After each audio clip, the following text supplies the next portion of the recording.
What's up? What's up? What's up? What's going on? What's going on? What's up? Welcome to the Thank you. Thank you. 31 Forever Podcast. 31 Forever Podcast. 31 Flavors, a legendary hip hop crew out of Detroit. Detroit, Yeah. and you know why it's legendary? Because me, myself, and I was in it, and these other guys that I know.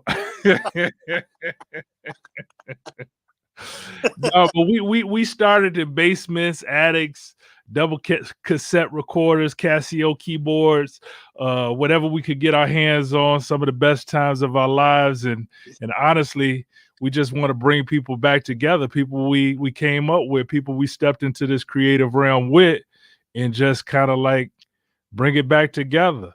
Um, so we putting the band back together. We putting people together from their scene from the 90s and 2000, all that kind of thing. So I'm here myself. My name is Shannon Cason, AKA the name I go by. My hip hop name is E apostrophe S, Ease, E apostrophe S. Yes, God bless. My partner in crime is he didn't pay his his Wi-Fi bill or something. So I will see. Let's see if he come back in. You hear me yet? We're roasting the whole time I'm dealing. You hear me now? Nah, I hear you. I have no idea. Okay, this my partner. Is happened to be his birthday, and you know him from a television show we all watch. Good Times. Michael Evans. Michael Evans in the house. Hey, everybody, how y'all doing? Y'all remember? Wait a minute, man. And y'all know my partner right here, man. This is my man. Y'all probably know him as Iceman Shan if you're in Southwest. I don't know. You know what I'm saying? Also, low key, little known fact. He actually was supposed to be the Fresh Prince of Bel-Air. But you know what I'm saying? I take that one. I take that one all day long. I take that one. So we getting this started, but what you got to say about our guest, Chris? I know you was gone for the intro. What you got to say about our guest? You jump right in, man. I ain't got my. Hold on 1 second, fellas. I apologize. We had technical difficulties. Well, my man Olove Omari. This is the most hated man. He was so much you could say about this guy. He was the first dude to put me up on 3-6 Mafia. Real talk, brought me that Titans joint. Like, oh, you know what I'm saying? He's well known. He used to strip. What was your my computer working now? Now my computer working. Let me get on my computer. Hold on. What was your watch club name, homie? You good like you are. Safario Mark. You good like that. Stay right there. Stay on that, oh. Okay. Yeah, you good like that, good. Man. Yeah, you good. I gotta do the same, fam. I don't know why. We apologize, technical difficulties, but you know what I mean? We're back in full of fizzam. So introduce yourself, Ola. Well, this is Ola, the most hated man, AKA Safario Mari, the old lumster, dumpster, lumster. Don Diva, Detroit. Yes, sir. So I'm gonna break this down. How we usually do this is we do it in a structure. We like intros. That's basically what we just did, and then we talk about some of the current shit that's going on in the world, hip hop or whatever. You know what I'm saying? Just gotta talk about my main man DMX. Yeah. And then we interview you, Ola. So we're gonna interview you for a second, and then we're gonna get into some top fives. So we're gonna talk about some top fives. But you just brought it up. What you say, Chris? Yeah, that's what I'm saying, man. Unfortunately, DMX is on life support. I don't know the facts. I hate to, I don't know if I accidental overdose. They're saying drugs or whatever. And I mean, that's scary, man. You know what I'm saying? A legend, bro. A true legend. I'm hearing too that recently he came out of the coma where he may have been responsible. So that's a good thing, man. But I don't know how y'all feel about that one right there. There we go. Yeah. What's your takes, Love, on that, man? When you found out that news? Well, I mean, it was hard to hear, man. You think people are invincible sometimes, man, but you got to realize that we can leave this planet any time. And to speak about it, that's how about 10 went out, man. You know what I'm saying? So Hey, hope it happened. I hate to even put this out here, man. It was given to me, and I didn't even know if I should put it out or process it. But I was hearing just recently, I've seen some posts. I hope it's not true. I really do, because this is my heart. But I'm hearing that D-Rat passed. So D-Rat anybody did pass. Yep, D-Rat passed fuck today. out of here. Oh, excuse my French. No way, man. Yeah. Darn it. Yep, I heard about it today. Wow. Explain him. Who is he? Who is he to you and everybody, so we know. Well, D-Rat was one of the original members of D12, way back before they even got on big. You know what I'm saying? He was one, him, B Flat, IQ, all of them. You know what I'm saying? So, he's definitely a pillar in the hip hop community in Detroit. He did B Flat. He's produced all of B Flat, that Pan Dudes EP. Mm-hmm. Fuzz. When Fuzz came out with a classic, the grimiest with the most classic album ever, the 97 Crop Pick, I think it was, or I forget about the first one joint, if I'm saying that wrong. You know what I mean? He produced some joints on that. He's an incredible producer, man. Was doing a lot. So, if that's Yeah. People jumping in here saying rest in peace, man. A lot of people who know him. It ain't true, man. I didn't want to say nothing because I'm gonna be trill, but I'm seeing it as I'm looking. I heard, then I saw, and I'm like, man, that may be the case. Yeah. We in that period of time when we getting a lot of. I got a call the other day. I was talking to Beej, and he was telling me, just different people passing, different people transitions, and I mean, we all, between all three of us, we know so many. So when you see stories like DMX's story, it do bring you to all the other people, even though we don't know DMX. You get what I'm saying? I don't know about you, Omari, but the thing is, like when you hear those stories, it makes you think about the people especially in hip hop and just in life in general, because a lot of parents, a lot of other people have been transitioning. So it's just been one of them times, years.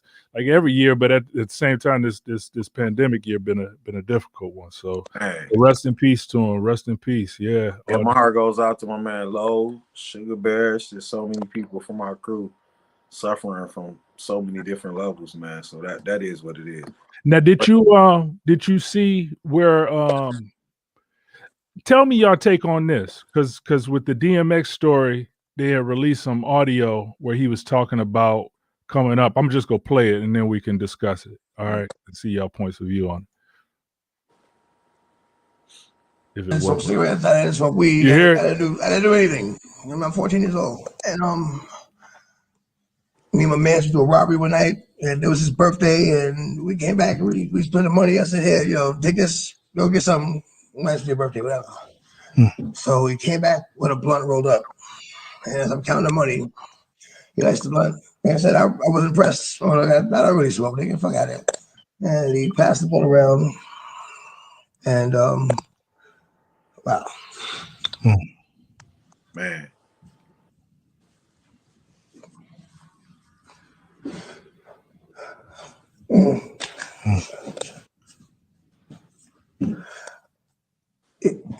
And I had the blood. I'm like,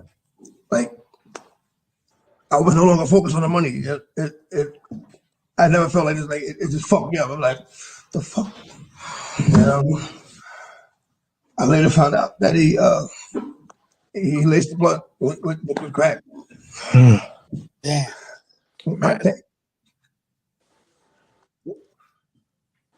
Man. Why would you do that to a child? Right. And this nigga like 30, you know what I'm saying? And he knew how I looked up to him. Yeah. He knew how I looked up to him, you know what I'm saying? And like, why would you do that to somebody who looks up to you like that? I mean,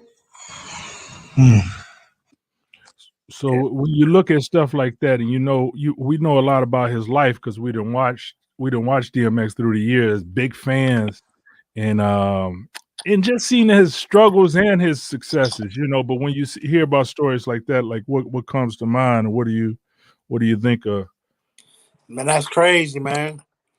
That somebody he looked up to led him on that path. That's fucked up.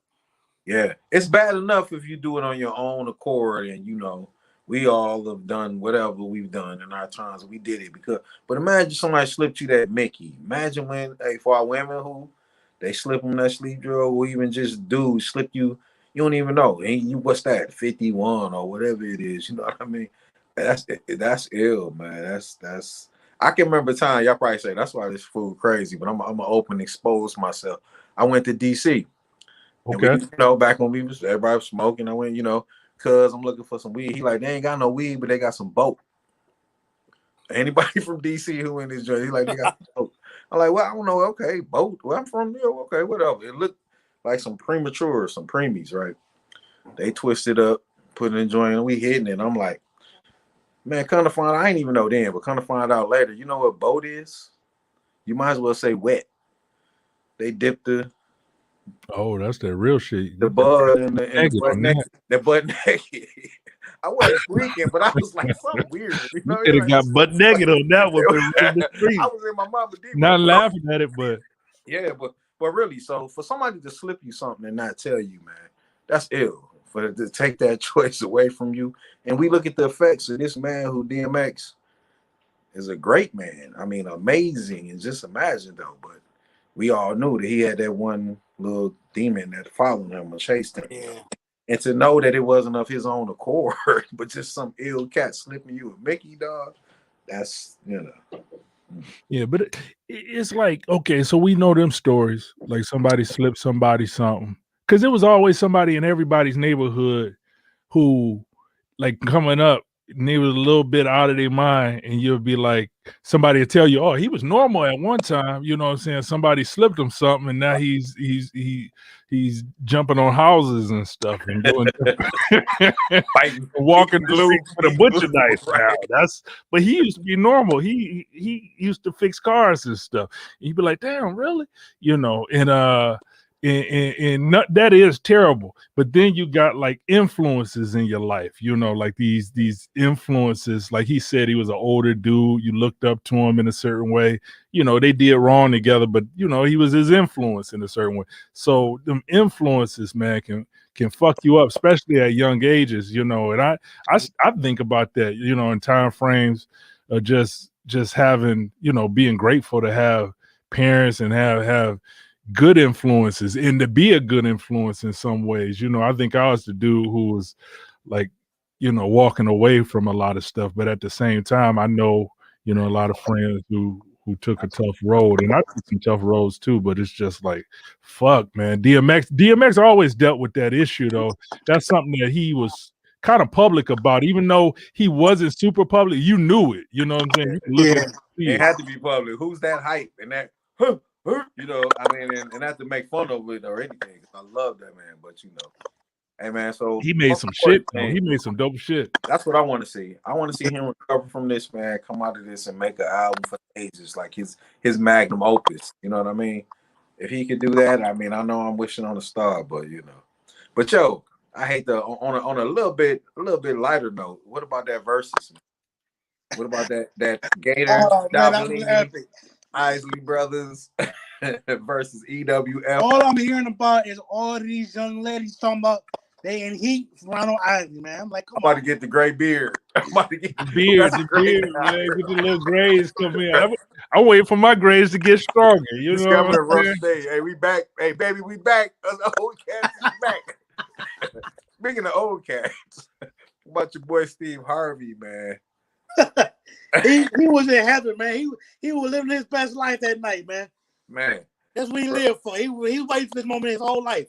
He was living his life too good, because I noticed one point he was pouring out orange Ciroc, which whoever decided to make orange Ciroc, yeah, no disrespect to Ciroc. I hate orange everything, so I go disrespect Ciroc. We'll pour that out, but he poured orange, it out by Jolly the Ranchers, orange Starburst. I'm always the worst, you know. But look, he poured it out by the guitar pedals. We all in the industry. Imagine that. So this dude had, like, if you go back and look, it was like 8 guitar pedals, dog. They all plugged in hot, and he poured it right. I mean, I don't know how he didn't hit it. I don't know if that was planned for. But that joint was crazy, man. No, but they man, to me, both of those artists, man, just classic, yeah, crazy music that you can just like it just puts you in. I don't know. For me, Isley Brothers always made me like feel like my dad would play that in the car all the time in his big Cadillac. We driving around Detroit. He playing the Isley Brothers and stuff, and then it put me in like a summer mood. I mean, they had them summer songs, but it put me in like a summer type of mood. Anytime I listen to the Isley Brothers. Do you know how much songs was sampled from them two groups? Man, my cousin. So we did a family. Our family did a Zoom, and we watched it with my uncles and my cousins, aunts, mother, and my cousin. One of my cousins, China. She's an amazing photographer. The whole nine. She was that her mother was like, "Yo, she's singing all the sample songs. Like she don't know that. Maybe she know them, but she doing all the songs that they sample from. Which is, if you think about it, that's a beautiful thing." Because that's how you live that's how your music lives forever. If each new generation gets a piece of it, yeah, that was beautiful, man. No, I agree with that. I remember my dad used to always use the Isley Brothers as a kind of like he was like, ain't no smooth sailing in life. That's only an Isley Brothers song. As an example. He was like, ain't no smooth sailing. That's just the song. Ain't nothing between the seats but trouble. So ain't nothing between the seats. Your dads and uncles would use songs as like lessons for you. Ain't no smooth. Right. That's hilarious. But Earth, Wind, and Fire. Okay, let's not sleep on Verdine and them, because Verdine and them did their thing. And, you want to get the party started, you throw in. And I didn't even notice, man. Philip Bailey, I peeped at this time. His vocal range is amazing, bro. Ridiculous, man. I love his shit too. Yeah. Philip Bailey was going crazy on the notes that he could hit, dog. I was so amazed. Like you say, we came up in the 80s. I was used to choosing love. We could sing that. You don't need nothing to sing that. So to see what he really could do on some of them songs, I was like, man, that was him. Oh, we grew up on all them songs, man. What up? What'd you say? Oh, we did. We grew up on all them songs. It's like between the two of them groups, you got like damn near 100 years of hits. You know what I'm saying? If you want to add them together, you know what I'm saying? Yeah, you're right. Honestly, you're right. Almost 100 period. Because they had songs back in the days that were like in the 50s or excuse me, maybe the 60s, but like Twisting, Shouts, and I brother came out in the 50s. Right. That's People crazy, don't keep that. That's crazy. And he still got the young girls looking at his beard. That's what I'm striving for. Just still get still get a little attention in my gray haired years, So, but hey, Steve Harvey had me cracking up though.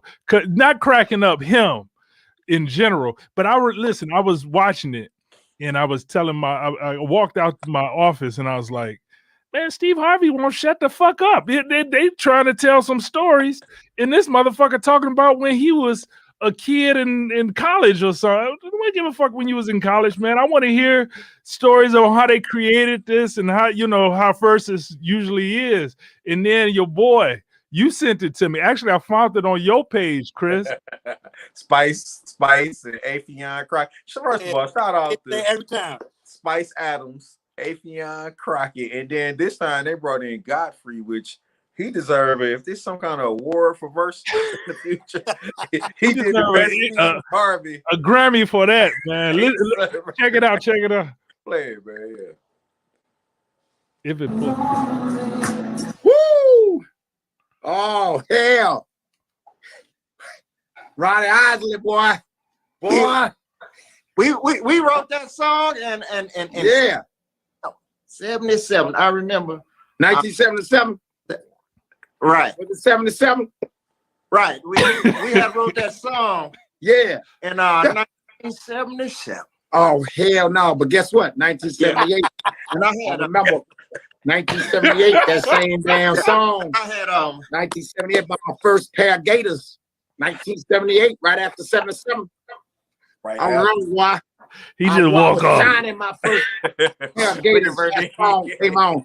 Boy, I shined them damn things, made me look like mirrors. I saw my damn reflection in my own Gators. I'm gonna tell you, Ron, what you done did to me. You done saved my life. Yeah, play the song.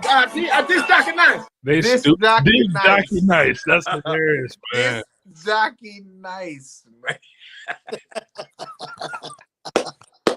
That take me there every time, bro. Had you seen that? Oh, Yeah, I seen that. Yeah. Yeah, that shit classic. Say again. I follow Spice Adams on Instagram. Spice is hilarious, man. From even that day, that same day, he had like the different uncles coming in for Easter. Oh, man. He had the uncle came in like, who cousin is that? That boy had me rolling, man. Man, I didn't watch that. Listen, I didn't watch the whole thing, but I just put it on every now and again throughout the day because I just like to laugh at some shit. Godfrey killed that. And the funny thing was, I was looking at it, looked like they was actually annoyed at Godfrey to me. You know what I'm saying? I was like, but he played it just perfectly, man. Because that's what Steve Harvey was doing. And I had said that. I was like, man, what this motherfucker quit talking? We don't really care about, you know, can we hear what Cleveland. Hey, then O-Love probably got some insight into that, but he seemed like even that they took an intermission, all of them, because they were sitting down through the first half and they wasn't even singing. Then I don't know what happened backstage, but when they came back out, they was moving and dancing. They had the routines. I was like, hey, I know your boy and them Anderson .Paak and them was taking notes. Like, okay, we about to kill this tour, right? Yeah, man. No doubt. But what about I don't mean to move ahead, but your man Paul Pierce. How y'all feel about this Paul? Wait, I got a little clip. Wait, play a little clip. Play a little clip. It's all you know.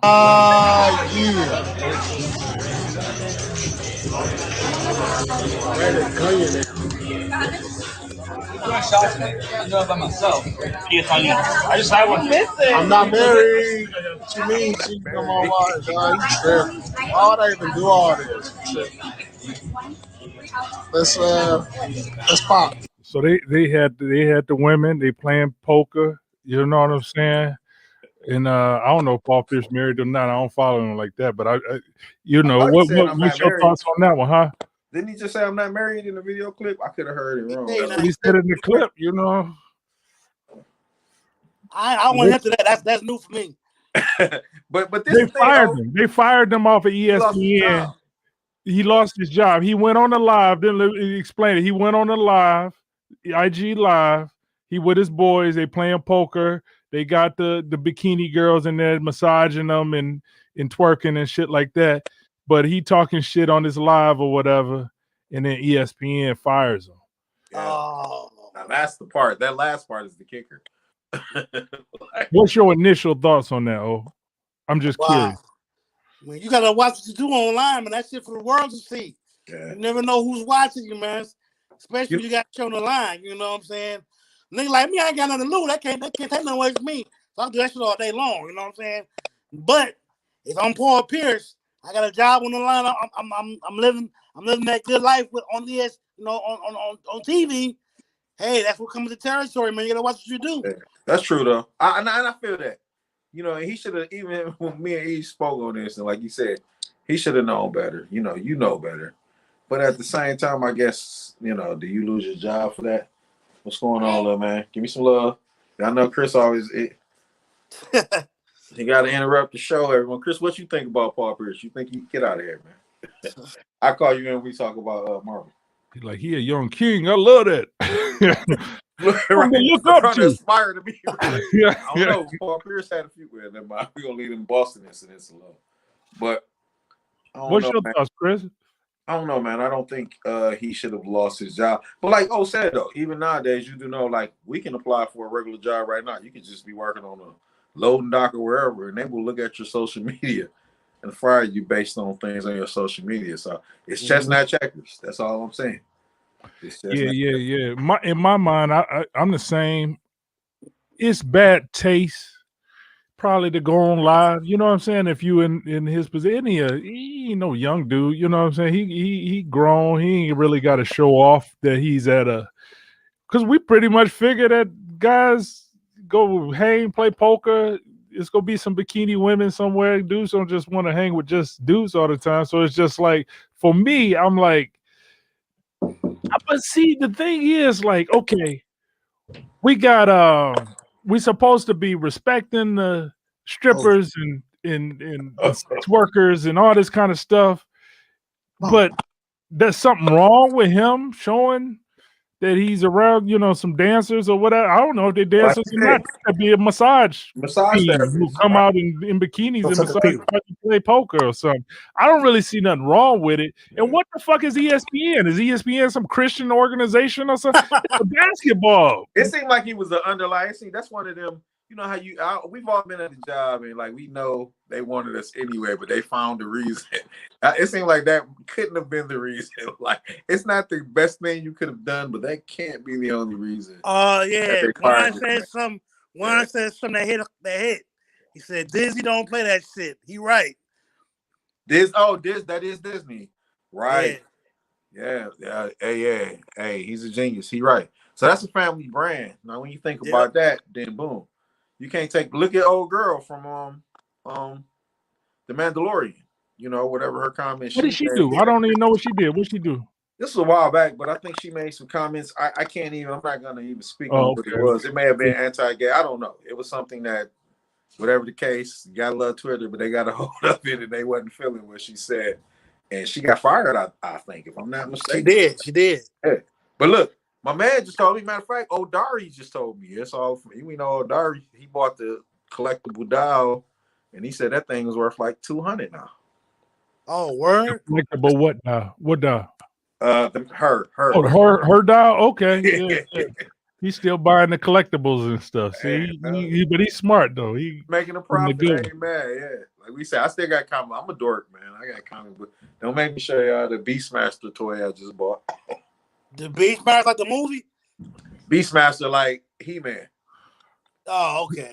It sound weird, man. Oh, the He-Man. Okay. It sound weird. Okay. Even though you're right, because Beastmaster.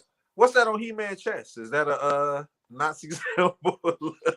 Yeah, I never thought about it till we got older. Like this really look like okay. Anyway, I'm rambling. He-Man's a racist. Superman's a Nazi. All right, man. No, but that's all good. That's all good shit. What? So, love, we want to get into, because the thing is this. It's like this. All of us kind of grew up or been around each other when we were younger, and we would see each other like at the hip hop shop, St. Andrews. We'll see each other, in basements and shit like that, just doing like group songs, or people would be working on different things. Now we grew up, we went on with our lives in so many different ways, but it's good to check back in with people, because I don't be knowing what everybody did, or what they're working on or what they're doing. So take us in your life a little bit. You worked as a role. I don't know. Was it you a role manager? What did you work as for a lot of different groups? Because I remember once I was out of town and I was just on your Facebook and I saw that you was in the city I was in, and we was connecting and see if we could link up. But what do you do with artists and different artists? I do role management. I used to manage by 10 from Slum. And then from that came role manager Slum. You know what I'm saying? Role manager Bazaar, role manager Bazaar. Shit, it started way back.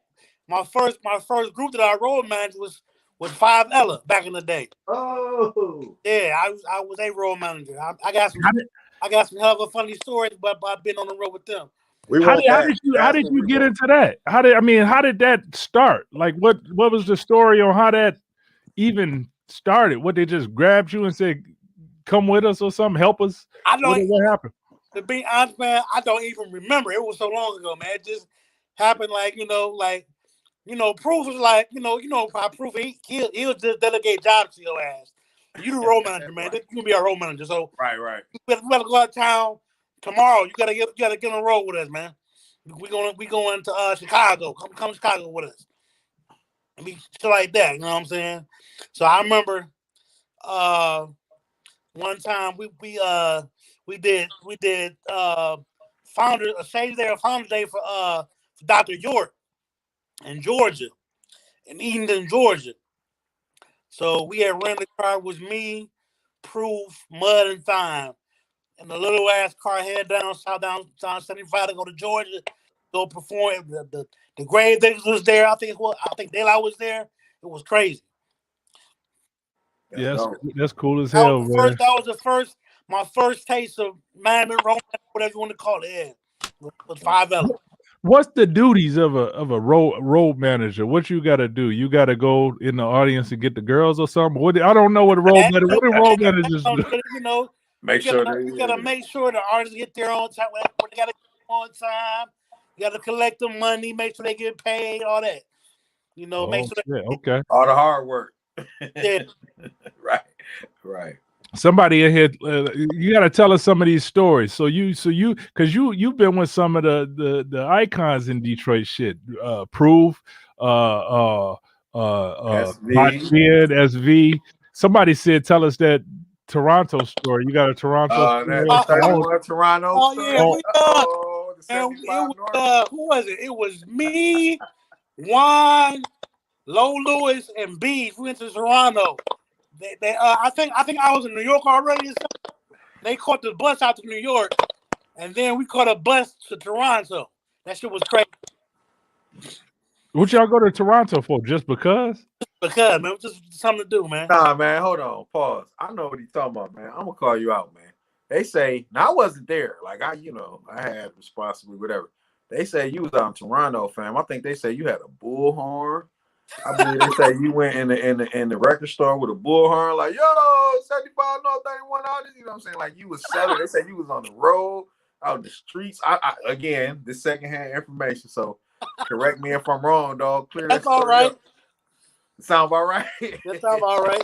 Well, that's what a promoter does. That's what you know what I'm saying? You promoting shit. So that's what it. Speaking of promotions, me and Chris go back to the same roots with promotion with Jason Staten. Renegade Promotions and Marketing. That's what really gave me my introduction to the whole music industry officially with Jason Staten. Yeah. Shout out to Jason Staten, man. He does 15 minutes, you know what I'm saying? Funk when he be DJing. He a powerful man. Y'all look him up. Y'all befriend him. But like O said, he put O on, me on with the promote. We been doing street promotion, Renegade Promotions back then. Yeah, Renegade Promotions. Putting up posters, the whole nine. I mean, I got to do a concert where I took Tretch, Naughty by Nature, and them around, and the Riding Rascals. We'll talk about I know that. Okay. And Biggie and them. It was a beautiful thing, though. You took Biggie around? Yeah, at that time, man. That's the concert when he was throwing money in it. They told me they was going. I said, y'all throwing money in it? Okay. Then I sat in the front row because I needed to get some drinks that night. I remember he had them shows that he used. So I saw Biggie and you talk about Biggie throwing money. I saw him in Atlanta. I went out to Atlanta. I was with my little girlfriend and I'm in college. And you ain't got no money. You staying in some little shitty hotel that you like just don't I just deal with it. This is what I can do. So we was in the audience and he was throwing money. All About the Benjamins come on, he started throwing money. But I'm like, I'm cool. I'm chilling. Cause I'm like, them people running towards this fake ass money. What the fuck they go run toward? And so he threw it in a wide, hit her in the head. And I was like, that shit look real. I picked it up. It was about $35 because I guess it all stuck together. I was like, oh shit, this real money. Go take your ass. He paid for dinner that day with, you know what I'm saying? It was like a little $20. They had, when I think about that concert, they had everybody there. It was Monica was just coming out. P. Diddy was there. It was the Goody Mob, all these people, but that was like the start of everything. Everybody would join up and do these concerts. Was he the first one to make it rain? I thought about that back then. Because like I say, I just so happened, I'll be honest, speaking on Jason Staten and the Renegade Promotions, I just so happened to be blessed. And I got in there and did everything I had to do and could get my seat early. I wasn't trying to be backstage. I want to see the show. I just happened to sit in the right seat, like you said, where he threw money. And I'm like, it fell down by me. And I'm like, that ain't real. Wait a minute. I seen a 20, a couple one, and I already wanted to drink or something bad. So it was like, bro, I think I got about $50 that night. Just being in the right spot, low key. So Yeah. But back to Odo, man, because like you said, so you was on the road, you was rocking with Botching. So you said you did. I used to co-manage with my man Rick Roberts. I used to co-manage Bushwick Bill, Busy Yeah. Bone. We had a company called RJ Management. We had a management company, RJ Management. So shout out to Rick Robinson. He from Milwaukee, so you know.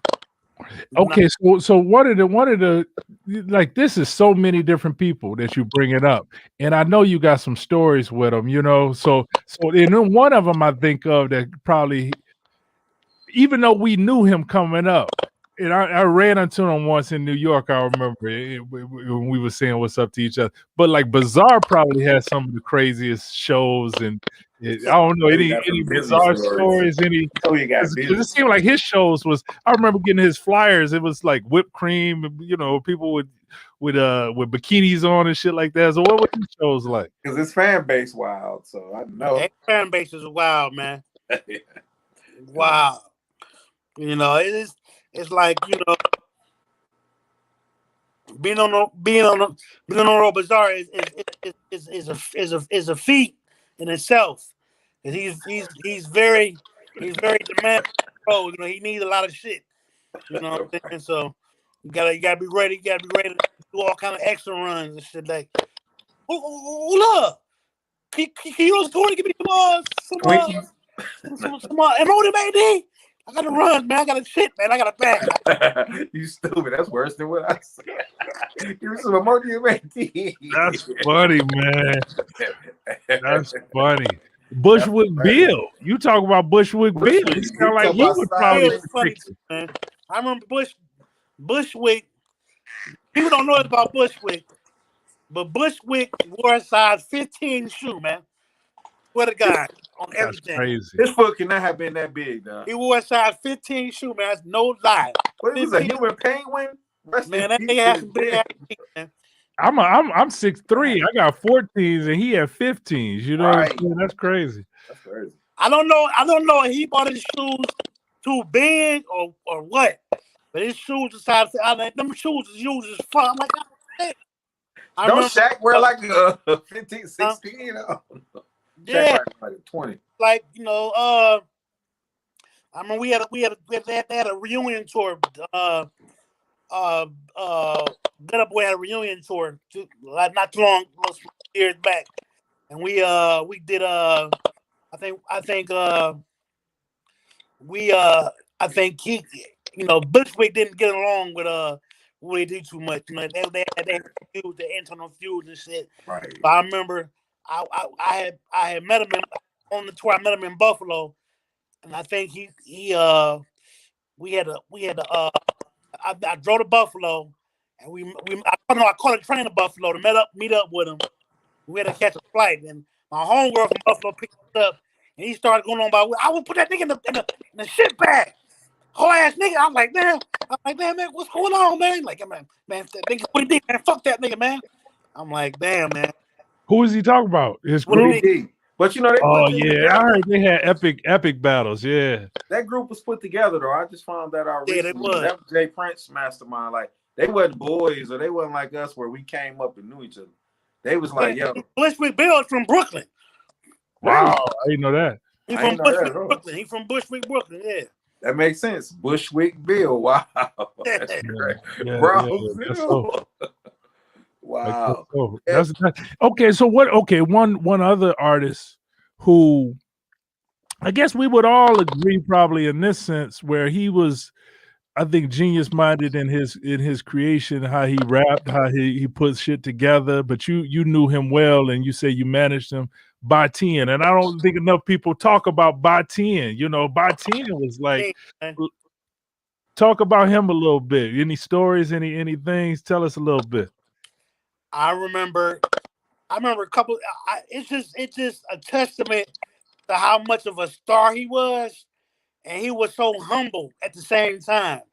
I remember we was in LA. We was recording during the time we were recording that album. Everybody heard never came out.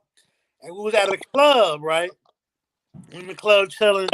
And then Will.i.am runs up on By 10, like, oh my God, it's By 10. Oh shit, By 10, oh my God. I'm like, nigga, you Will.i.am, what the fuck? He was like, I'm like, what's up, man? You know, hey man, what's up with your music, man? Hey man. I'm like, he was just like, you know, just so humble. Like, this nigga Will.i.am had a fit, like you seen By 10. Like, The greatest thing ever to him, like, oh shit, Bartend, oh shit, oh God, it's Bartend. My man, what's going on? I'm like, wow, man, this guy is awesome. star. You know, Bartend, even his the way he put things together.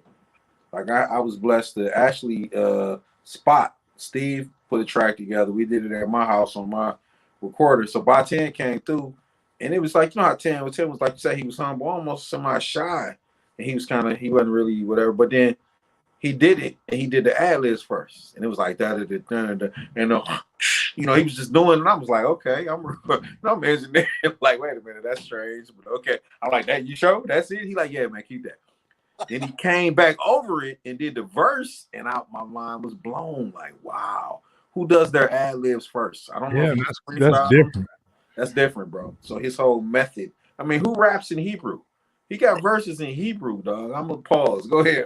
Y'all elaborate. No. I'm listening because I mean that's all props to him. Just his creativity and stuff. When you saw this stuff, like what, like creatively, what was he into? Like, what was he? You know, what was he like creatively? Oh, He was very. Everybody know he's very spiritual. Man, he's a creative mind. It still awes me how his creative mind thought. I can't even put it together. Like, I remember when he was. I had to heard that song "Girl" that he did where he was singing on there. With this guy named Robert Strauss said, man, he did all the background vocals, all that shit for the song. Like, he was hitting them notes like he was one of the 5 heartbeats or some shit. That's something else. Nice like this.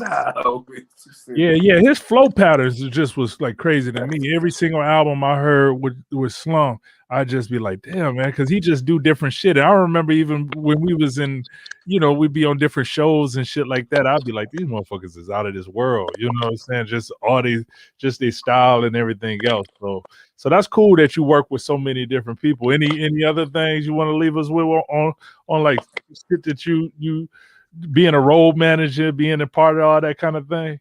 Any stories? You got any good stories? You know, I remember one time I Chico Del Vet from Junior Mafia came out to Detroit and came and stayed at my house. He wanted to come record some people, and he brought his boy Gooch with him. Gooch was a wild man. Junior Mafia cat, man. You know, I got the pleasure to work with them through my man Mark Smilo. You know what I'm saying? So I've been blessed to be able to work with some iconic people in the industry and get the inside scoop on people. You know, they're very cool people. You know. What you working on now, man? If you don't mind me asking, you got anything you want to pub, shameless pub time, or you know what you got going on? Man, shit. Just getting ready to get back on the road with Slum in October, going to Europe, gonna do some things, you know. You can check the dates online, you know. Right. You know, I recently got a call from my guy Tim Maynard. He used to manage Slum. He's also managed Truth Hurts. So he wanted to bring me on as role manager for her too. So when she get back on the road, I'll be working with her, yeah. That's So Addictive was like a super duper. I mean, Dr. Dre, so what more do you need to say? But super duper banger. Incredible, man. You know, DJ Quick Act produced that. Oh, really? Yeah. I ain't know that. But Quick, now that's we could do a whole show on Quick. Yeah, DJ Quick produced that joint. That's dope as fuck. Okay, so how you get it? How did you also Don Diva? Like how did that come about? Because I remember all of a sudden I would be looking at your social media and I would see Don Diva a lot, and I would be like, okay, you work with Don Diva. How did that come about, and what are you doing? I started working with them back in 2001 or 2. Actually, they started off as being a client of mine, because I took, Jason that gave me control of Renegade Promotions. So right. It was a client of mine for the promotions company. So actually what happened was our boy G1 had put me up on Don Diva, right? G1 be always ahead of the game and everything. He did everything for anybody. So it's like, yo, man, this Don Diva shit, man. This magazine called Don Diva. You need to check this out, man. So actually, Gary was G1 was the one that introduced me to Don Diva, and I hit them up. They sent me a box of magazines, and the rest was history, man. I went out there, you know. I started with them. They actually got their start in '99. I think I came on in like 2 years later or something like that in its infancy. So I pretty much came up with them from the beginning, almost. Give or take a couple of years, you know what I'm saying? So yeah, it's like family over there, you know. Yeah, Hey, Ease, I gotta take an interlude real quick. It's a little quick interlude. But he spoke up our man G1. G1 was like G Harvey, 31 cat by all means, DJ, freestyle. But look, stories. While we talk about stories, and this to me was the funniest story ever. Tell them about, you know, when G1, when you was right, y'all, I wasn't there, but y'all was riding in the snow. And G1 said, "You dare me?" Okay, I'll tell. G1 said, "You co-sign. Hey, y'all dare me to jump out the car while we driving, bro." And so they said, "Yeah, G1 tucked and rolled in the snow. They weren't going super fast, yeah, and got up and ran and got back in the car." Wow, boy. Well, go ahead, man. So back to G1 is the reason that I got introduced to Don Diva. That's the sole purpose, the sole reason I got introduced to Don Diva was G1. G1 made the introduction. I remember the first time I went out after I got on with them, I went out to New York, and I got up. The first person I met at the office was Kev Child's son, Pop. He was one to pick me up from the mall by the office. Okay. I went out there. And then me and Cavario got real tight. Cavario was one of the founders, and along with Tiff Child, and I actually started with the magazine while Kev was still locked up. So when Kev was still in jail, I started with the magazine. Yeah, that man, that you see, you've been with them for a long time. If you say 2 years after 2 years since they started, and that magazine, that affected a lot of people, you know, because a lot of people, you know, all over get it. I used to see the magazine everywhere, and then I know it got a big prison culture too, getting that magazine. And, I was gonna say, if you don't mind, tell the people, for maybe somebody who don't know or whatever, any of the viewers, what is Don Diva? Break it down. Don Diva is the original street Bible. We do stories on old crime kingpin, shit like that, but it's really a precautionary political magazine because we tell stories about these drug kingpins, but the bottom line is everybody we tell a story about, either they dead or they locked up for the rest of their life or for a long ass time. They doing football numbers. This is not on the league. It's to kick the truth to the young black youth. You know what I'm saying? No doubt. I remember I wrote them once. I just like wrote. I was writing. I just got into writing. You know, I write the stories and shit. Yeah. And I had wrote them once, and I just was like, because they had posted something. It was something in the book. It says something, and I had wrote it, and I was like, man, I like to write for you. You know what I'm saying? Nobody got back to me. But I was like, I'm going to write a story in this. He is Don Diva because I love him. Kind of. I used to read it, and it's well written. You know what I'm saying? The stories be like well written. I can follow them, but they be about people, real people. You know. So it just be interesting shit. You know, it was crazy because what we been carrying on for too was our models, our sticky page models. And I remember the first issue, sticky page model.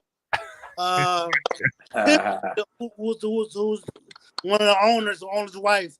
She hit me up. This is what Kevin still like to say. I need to find some models, but I'm actually doing this thing called the sticky pages. I need some models. So that's where it started off with sticky pages. Find them out for sticky pages. Oh, for sticky pages. That's ill because, right, as you say it, I do remember. So you saying Don Diva is a product of sticky pages or sticky pages? Sticky pages is a product of Don Diva. Was in the magazine because you would definitely go to that page. You know, like it was like the beauty of the week. Beauty of the week, right? 843. But it's like page 43 of the jet. That's what it's like. Yep. Hey yo, so I don't know, E, tell me if I'm jumping the gun, but I'm curious. I want to know, like, what was the top? What you think? No, that's good. That's good. It's all good. top 5. What was the top 5 Don Diva stories? Whatever. Big page models to gangsters, whatever. Talk to I'll say my top 5. I'll probably say would be the YBI issue. It's one of my favorites because I worked on that issue. I did all the research for that story. I spent numerous hours in the library at the Detroit Public Library digging up old newspaper stories, newspaper issues, doing the research for that joint. Went and take the pictures, all that. That's my favorite. That's your baby. That's my baby. Yeah, we gotta pull that one up. I gotta look that one up because y'all still be having the back issues too that you. Yeah, we got the back issues still online. Yep. So I say the Chambers Brothers issue. Ooh, yeah. That was iconic. The BMF issue. Yes, BMF issue was iconic. They working on that film right now. I saw one of my friends. He was catering. I guess they was working on some shots out here. One of my boys, T. White. I used to play basketball with him. His catering service was catering for the movie. You been to the movie set for that one? I ain't been there. Nope. Yeah, that's what 50 Cent is in charge of that, right? Yeah. Same people who brought you. Yeah, but then I seen the documentary too where some cats was talking about like, well, that's some whole other stuff, but they was like, that ain't the real. I don't know what the whole, I'd say another one of the top 5 issues would be the Isaac Wright story. Who was that? Isaac Wright story. Break him down a little bit. Who was that? Isaac Wright was they had a 50-minute TV show about him, loosely based on called I forget the name of the show, but it was this dude who got caught up on some drug kingpin charges. He got caught up on some drug kingpin charges, and he went to jail. And he basically learned to be a lawyer while he was in jail. Is that the TV show that? TV show, yeah. That's that show where, that show is dope, man. Okay. That's real life. That's the best Bruce. Y'all did an article on that? Yeah, we did an article on that, years ago. That's hot. Oh, my bad. Yeah, because I like that show for real. That show is deep. It was crazy because the prosecutor in that case, in real life, he ended up getting caught up on that shit. And he went on a run and he ended up killing something about that. Hey, but hey, that's what. And I say another one of the top issues is the Fluky Stokes issue from Chicago. Fluky Stokes. Tell about him. You got a guy named Fluky Stokes. What's his story, man? Fluky Stokes and his son Willie the Wimp. Willie the Wimp and Fluky. No, that ain't real. That's real. Real life. Willie the Wimp and these gangsters. Gangsters. Let me shut up. Like reminiscent. Yeah, don't get in trouble here. Right. Start making fun. Reminiscence to Maserati Rick. I think his son also, Willie the Wimp, also got buried in the casket turned like a Cadillac. Wow. Maserati Rick got buried in the Benz. This guy got buried in the Cadillac. But he was an old hustler. Fluky Stokes was an old hustler in Chicago. Chicago hustler. Don Diva back episodes. You said the back episodes available, right? What is it? DonDiva.com or how can DonDivaMag.com. www.DonDivaMag.com. You want to know? You better go get it. And we're on the special right now. I think you can get 5 baggies for $30. That's hot. Yeah. $20 something like that. 5 baggies for $20 something like that. Yeah. No, that's what's up. So when you get these issues, you thoroughly going through them and everything else. You part of the whole process and putting those stories out, huh? Yeah, we do the research, do the promotion. Like, I would have back when we had the hard copies, I would do a run. I would start off and go to Jackson, Flint, go down to Indiana, Ohio, and do that whole run and cover all them states. I covered Indiana, Ohio, and Michigan for the magazine. So I met a lot of people through the magazine. Ever any issues with that? Because you telling stories that could be sensitive in some ways. Do they get access, or do they get like permission, or how does it work? I'm always curious from the people we telling the stories about. We get the story direct from them. Do you? Okay, you go to them directly. The horse's mouth. Yeah. Like Tiff, like with the BMF story, Tiff spent a lot of time coming out here to go visit Meacham while he was in prison. You know what I'm saying? That's hot. Yeah. That's deep. You going straight to the source for real. They say they went to prison and talked to Meat. Yeah. Did that. There you. What more? Yeah, that's hot. Yeah, man. Yeah, that's interesting as hell. Just that whole development of that, and then what is their take on when you like release these stories? Like, are people like they glad to get their story out? They glad to get the story out. It's unbiased, you know. They get the story out. The story gets told, and like I said, a lot of them want to help lead people down the right path. Not let people make the mistake that they made, you know. Yeah, because you rock with Freeway too, right? I mean, the real Freeway. Yeah. Even on that tip, that's sweet, man. No, I just because I agree with you. That's what people like. Even with this doing 31 Forever podcast, everybody's story is important. You know, you telling very, very interesting stories of you know, people who been in their life and doing a bunch of stuff, but then like everybody's stories is important, and people feel good to tell their story, who they were in life and everything else. So I like that kind of stuff, you know, and then to hear that they honored to have a story told, you know, and then telling it from the intent, don't follow this road, you know, to folks. But then Don Diva is like family, man. Like, you know, it's like that's I'm gonna be with them forever. You know what I'm saying? You know, we haven't come out no issues in a while, but we still got an online presence. But I talk to Kev all the time. You know, I still take it. Matter of fact, I still work. One of my partners, he worked the Buffalo market. And Steve O. Johnson, he got a clothing line called Matty Routes. So I'm helping him with his clothing line. I brought him out here to Detroit to do a couple in stores. I got him in my man Andy Fag. You know, remember Deshaun Franklin? Yeah, that's my boy. Yeah. That's what I grew up with him. Real close. I got him in his store on Northwestern Highway. I got him in Strictly Sportswear. I got him in another store. They just sent a magazine for us out in Jackson. So we all like family. You know what I'm saying? Hey, shout out and please shamelessly plug everything you talking about. But too, you used to rock with Maserati Rick Jr., right? Or I still fuck with Maserati Rick Jr. Yeah. Like I'm him a little bit. Yep. He down there lining with you. Oh, there it is. Hold on, man. Yeah, there it is. That's what's up. Yeah, man. We got some stories. I remember I was living in Ferndale at the time. Like I left my crib. And I let By 10 stay there. And By 10 and my brother Rick Jr. was over there together, chilling out for a while. Together. What's up? I see. My bad. Go ahead. I'm sorry. Inside though. Go ahead though, fam. Yeah, him and my brother By 10 and my brother Rick was chilling in the crib together for a while. I remember one time my baby mama cousin, he was young. He was like about 19. It was me, him, By 10, and my other little cousin. We went to the I think it was the stage for By 10 birthday. Say no more. It was epic. Yeah. That wasn't a wild out there. Shout out to Microwave Melvin and me. And me?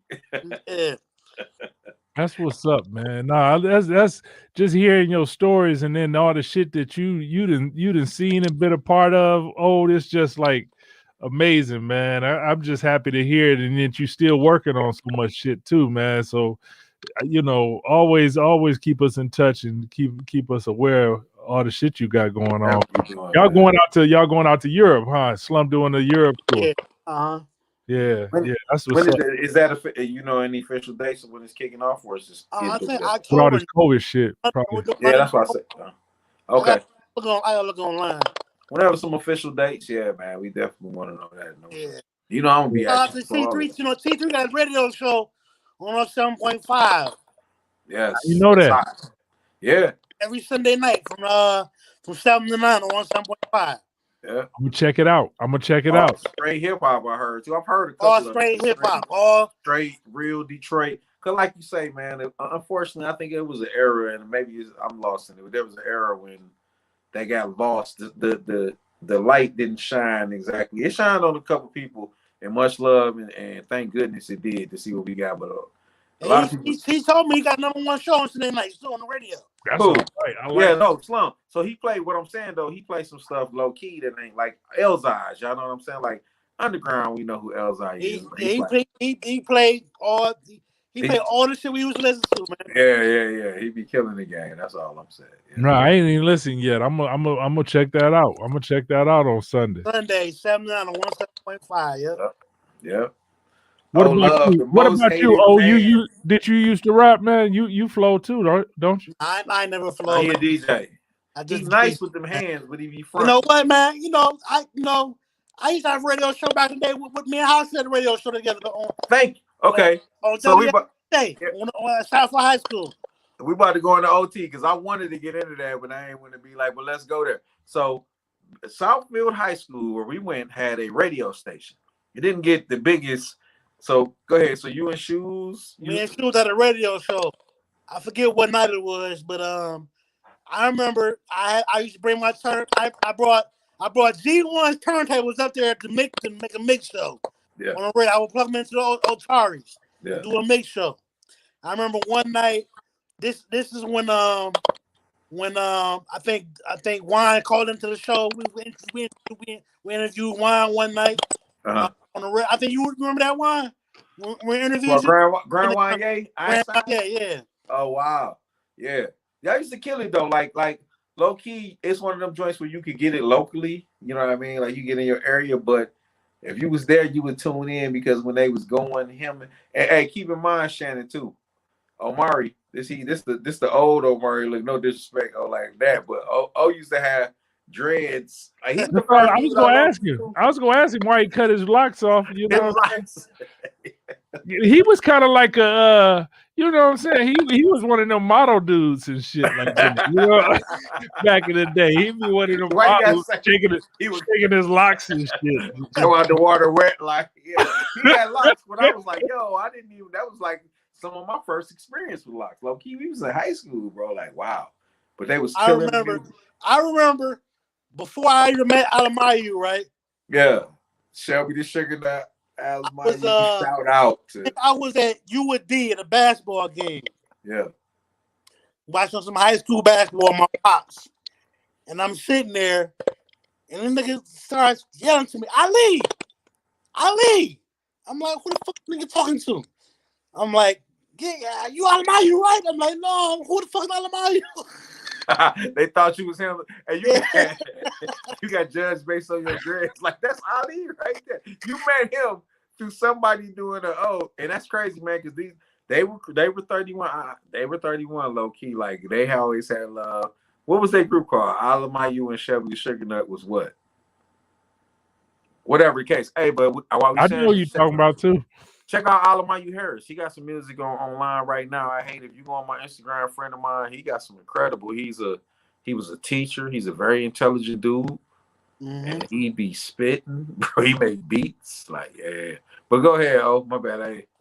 Yeah, man. But I've just been blessed to be able to experience the thing I experienced. I've been able to travel the world without paying for it. That's definitely a blessing. Yeah. I remember. You just had to go get Imodium AD every now and again, huh? That's I remember one time my team had a tour with Steve Spacek in Europe. Oh, Spacek, yeah. That was a dope tour, man. Yes. Damn.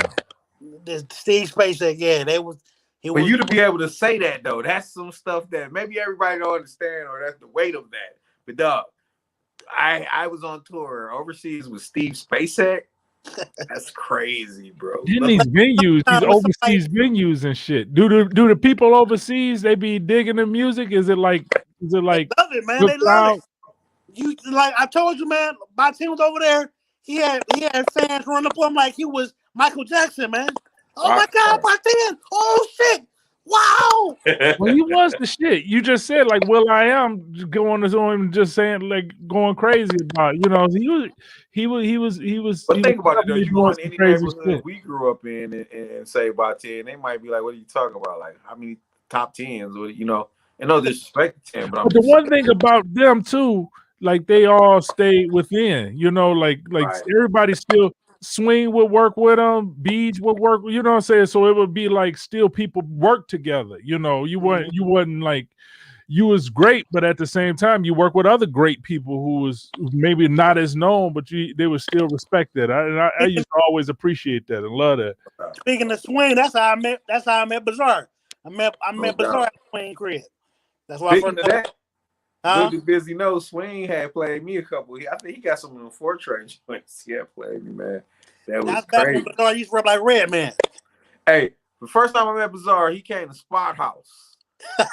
And they was rapping, freestyling. I remember, I never forget, he spit his rhyme and he was like, yo, Bizarre, this is Bizarre for you too. He did the crowd participation on the freestyle. Check this out. When I say hang me up, y'all say why.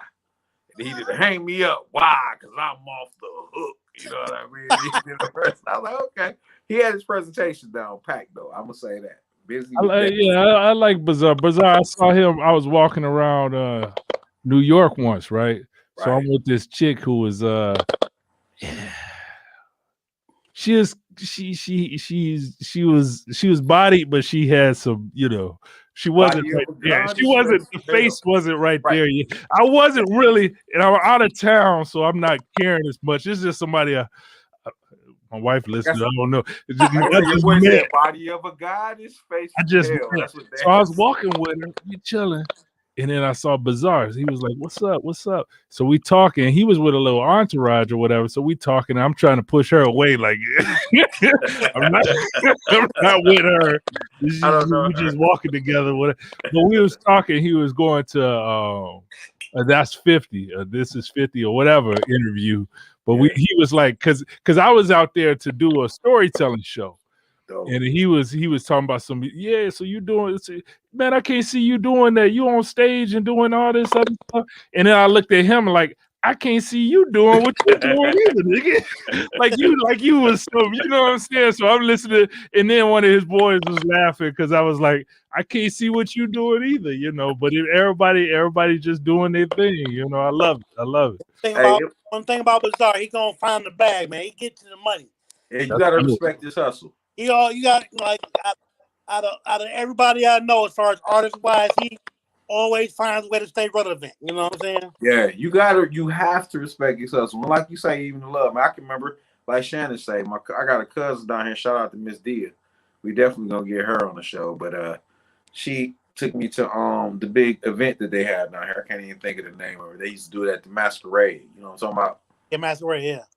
But anyway, so. You know, I'm in the concert chilling with her. She had to do what she had to do. Long story short, I think L or somebody's about to come on this next stage, and I'm just chilling by a post, and I see Biz, and I'm like, "Dang, what up, Biz?" He like, "What up, freak, man?" And this act like, "Hey, man, you know, hey, man, what you doing on that side of the berry?" I'm like, "I'm chilling, man." He like, "Man, your boy Jason Ball, one of them guys back there. Come on, man, hey, let this nigga through." You know what I'm saying? He got me back through to the. That was love. Like, you know, I'm out here with fam and I'm just in Atlanta. I don't know nobody. And here's my man showing love. So shout out to Biz. He was cool people, no doubt. I show love in some way, shape, or form. But I know you got some stories you ain't telling. But we ain't gonna pressure you. Now I remember when we get you Paul Pierced. It was crazy, man. It's a new verb. Proof guy. When Proof got killed. Oh yeah, Proof. I was in Atlanta at Busy House. And we got a call early in the morning. I was asleep.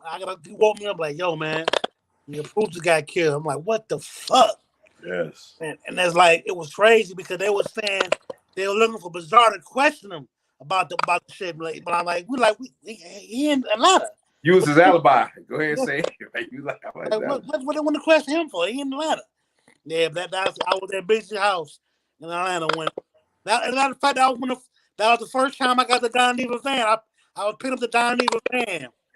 Wow. When I was at Busy House. Yep. You know, even man too, like Bugs, like, you know, and I know you got some stories. Please tell me some Proof Bug stories. But like you say, I remember that's means something. Good Shoes called me. When I first found out, he like, you seen all this stuff happening on Belle Isle? And I'm like, nah, I know what you're talking about. And he was like, yeah, that was Carnell. And I'm like, you know, kid, I can't believe it, bro. But yeah, man, Bugs was definitely a story in himself. I remember Bizarre tell you, But I remember my father had love for, but like back in the day, I think my father out for some of my, I'll be out doing something, and he'll call the crib like, Mr. Jones, over there. Right. My father, no, he ain't here. He back about 20 minutes. So I get home, Buzz already in my house, in my kitchen, eating with my father, eating shit with my father and shit. That's hilarious. Your father cool in the fan though, but that makes him, What about the? I think we might even touched on it, but what was y'all dance group name at Mozambique? Oh, the Fantastic Fabulous Four Motherfuckers. Who was it? Who was that? It was me, Proof, Bugs, and Bizarre. That's hilarious. What's the name again? The Fantastic Fabulous Four Motherfuckers. Coming to the new Mozambique. They got the Mozambique downtown. The Fantastic Fabulous Four Motherfuckers. That's crazy, man. That's hilarious. Hey, what was the name? Hold on. Give them the names. Each name. What was my name was Safari Omari. Proof was Nuts and Honey. Buzz was Choco Bliss. And Bizarre was Peter Piper the Shy Guy. He was who? Peter Piper the Shy Guy. Yeah, that sounds about right. That's crazy, man. That's crazy. Yeah. That's crazy, man. It's cool just hanging with you, man. Hearing all this shit, just from the foundations of everybody in their creative, pursuits and everything, and then you being in the process all along and still doing your shit, man. So I appreciate you, man, for meeting up with us and talking through this. It's been fun, man. It's been fun. Hey, man, we gonna continue to build like this, man. Y'all know where we at every Tuesday at 9:31 forever. Old love, original 30. You ain't got to be 31 to come rock with us. If you have anything interesting, talk about whatever, come. Yeah, my mama told me to talk about Spot because she was mad at Spot for a minute because I remember I had a girlfriend in Cleveland, right? Mm-hmm. This girl named Shereen, and I would tell my mom, "Hey, mom, I'm gonna spend a weekend at Spot crib." You know what I'm saying? So I would go tell my mom I spend a weekend at Spot crib, and I go to Cleveland go be with my girl. Right. Like my mom, this before caller ID and all that shit, right? So my mom would call Spot house like, "Hey, Spot, where's Omari?" He like, "Oh, Miss Douglas, he had I come to call you when he get back."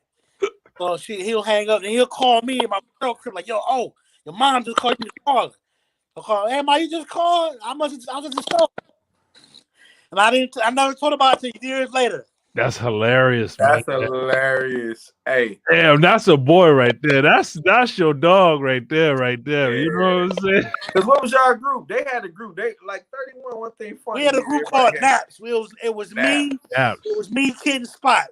Nabob's Ace is fat. Man, y'all was dope though. I'm gonna tell you. Y'all was making some songs that I'd be like listening to, like, hey, they sweet as hell. I want to be this sweet. Yeah. 31 had a million different groups in that shit. Yeah. That was the bad problem. Like you say, everybody will tell you we started off as like the largest group in the first, probably I would say big crew, like on some woo stuff, but then it got out of control. And it was like cats. Anybody would come up and be like, "Yeah, I'm 31." If that was like your badge to get in, like, I'm 31. Like, who is this dude? I wouldn't even know all the 31. You know what I'm saying? I'd just be like, if people be like, "What's up, Ease?" I'd be like, "Oh, okay, what's up?" Bizarre always wanted to be in 31, man. He told me he wanted to be in 31, but we dissed him though. No, Bizarre was in 31, but 31 was like that. You couldn't be soft. Yeah, I believe that. Bizarre, I sold Bizarre my 4-track. I sold Bizarre wanted my 4-track. Bees, I think he gave me like $100-$200 for it or something like that. Bizarre was cool, man. He used to come to the crib and really motivate me. He always used to give me. He always would open his plugs up to me. You know what I mean? Yeah, he cool dude. Yeah, that's fine regardless, man. Fuck it, get out of there. No doubt. Shout out to Spot too. Where's Spot at? We got to get Spot. Spot was fun. Spot, man. Spot had some shit. It's me and Spot stayed in touch a little bit, but I ain't talked to him in a while. You know what I'm saying? I talk to Spot a lot, like almost weekly. It's on. You know what? We're gonna get his scheduling situation together. And man, creative motherfucker, man. I'll tell you that much, man. Just in so many different version of Prince mixed with Pharrell mixed with, you know what I mean? Like motherfucker, man. I remember, Spot's crib was like a hub for hip hop. You know what I'm saying? Because it's Pop used to do the music too, so he had all the equipment. You know what I'm saying? I remember going over there and I'd be like, Steven. Man, we cut our bones over there. Like, seriously, Steve's father had a 4-track. And when I moved to Detroit, we talking about we rapping on, he had an 8-track, matter of fact. Maybe not even a 4. Yeah. So long as you brought a tape, and I mean, that's the next level. We all could. Yeah, you had to bring a tape, yeah. I just found a beat where I did it on 2 tape decks. So we was like doing whatever. But he had an 8-track, he had mics, he had guitars. It looked like a lab. Keyboards, all that shit, yep. We would go over there and make incredible songs and meet incredible artists. And his father worked a lot. And Mr. Nichols was a player. We all know Mr. Nichols always had the baddest women. So he'd be like, y'all all right, I'm out here. Here goes some money for pizza and wings. I'm out. Yeah, just don't tell nothing. I'm gonna be in the back row. Not only do we got a house to ourselves, we got a studio to ourselves. That's hilarious. Yeah, so shout out to Spot. Shout out to Mr. Nichols for really, you know what I'm saying. Shout out to Odari Fred drew my first logo and shit. Yes. One of the great he's gonna be on the show sooner than later. We're gonna I know, spoiler alert, I'm gonna leave that alone, but you know what I'm saying? Shout out to no doubt, man. Odari is responsible for a lot of artwork I heard that niggas made famous, like, you know, niggas logos and all types of shit. He did a lot of people's shit. And I'm talking about like people like, for example, not even cut, but like Tony Tone, because I know you know Tony Tone. Somebody else I would love to have on here because My Girl's in Love with Chuck was one of the best songs ever. But he did Tony Tone's logo for a lot of Tony Tone DJ tapes. He did House Shoes logo back in the days, one of his first mixtapes. And then when you go to the album covers, man, I mean, yeah, Fred's a G. Mm-hmm. Yeah, we got to get him on here. Let's wrap this shit up, man. Good talking to you, old man. What's your you got any social media or anything like that? Don Diva Detroit on everything, man. Don Diva Detroit on everything. Look up Don Diva Detroit on everything. You talking to old love on that, man. We go follow the magazine, follow all the shit that you working on, man. Much love for being on here, brother. Appreciate you, man. Much love, brother. All right, peace. Yeah, easy. Hey,